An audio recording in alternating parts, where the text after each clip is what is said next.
ఈ వీడియో మీకు నచ్చినట్లయితే లైక్ చేయండి, కుదిరితే సబ్స్క్రైబ్ కూడా చేసుకోండి.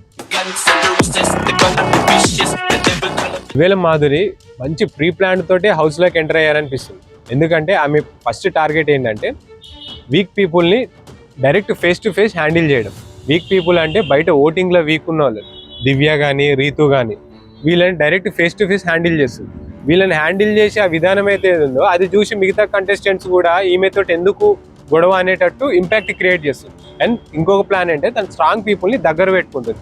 తనుజ, ఇమాన్యుల్ ఇలాంటి వాళ్ళతో బాండింగ్ పెట్టుకుంటుంది. ఎందుకంటే ఒకవేళ మనకి మన నామినేషన్స్లో ఉన్న ఓటింగ్ కొంచెం సపోర్ట్ సిస్టమ్ లాగా వీళ్ళు యూజ్ అవుతారేమో అని చెప్పి వాళ్ళని దగ్గర పెట్టుకుంటుంది.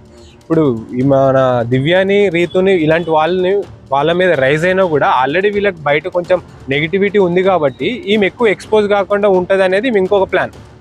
ఇన్ని ప్లాన్లు వేసుకొని ఆమె హౌస్లో సర్వైవ్ అవ్వాలని వచ్చిందేమో అని నా ఒపీనియన్. ఇది దీని మీద మీ ఒపీనియన్ ఏంటో కామెంట్ చేయండి. Thank you.